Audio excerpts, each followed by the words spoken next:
Hello hi नमस्कार और पहला उत्तराखंड। कैसे हैं भाई सब लोग। यार जिस तरह से ये जो काल चल रहा है उसमें मुझे लगता है ना, कई जब शब्द भेदी बाण चलते हैं तो कई बार ऐसा लगता है न जाने कब कहाँ से क्या हो जाएगा और किस तरह से लोग अलग अलग तरीके से इस दौर से गुजर रहे हैं और अलग अलग चीज़ें कर रहे हैं। ऐसा ही कुछ कुछ बड़े गहरे शब्द और कुछ यहाँ तक दिल तक जाने वाले शब्द और कुछ यहाँ जोर डालने वाले, यानी कि मन मस्तिष्क पर जोर डालने वाले शब्द मुझ तक पहुँचे तो सोचा आप सभी के बीच भी उसे पहुँचा दूँ। तो आगे मैं ज़्यादा नहीं कहता क्योंकि जब ऐसे शब्द आते हैं तो मैं शांत हो जाता हूँ।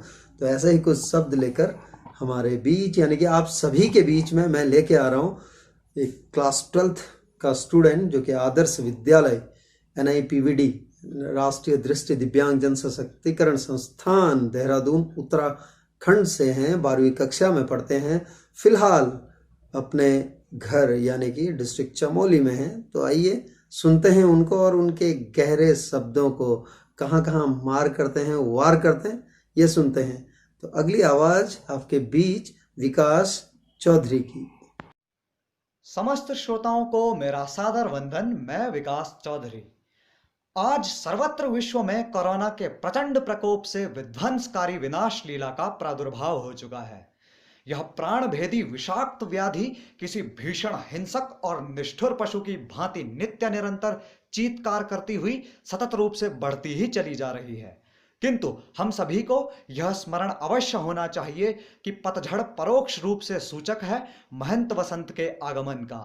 अतः विषाद के उपरांत हर्ष का उत्कर्ष अवश्य होता है। इसलिए ऐसी घोर प्रतिकूल अवस्थिति में स्वदेशवासियों के अंतःकरण में नव उत्साह, उमंग और स्फूर्ति का अभ्युदय करने के उद्देश्य से जागृति चेतना की प्रेरणा से रचित चंद पंक्तियां मैं आप सभी तक पहुंचाना चाहता हूं। तूने सोचा कि भूख से मर जाएगा भारत। तूने सोचा कि भूख से मर जाएगा भारत। देख, खेत में वहां एक किसान खड़ा है। चौराहे पर जाने की जिद मत करना।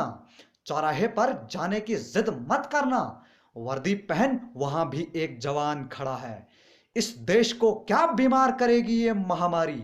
इस देश को क्या बीमार करेगी ये महामारी। अस्पताल में भारत का भगवान खड़ा है।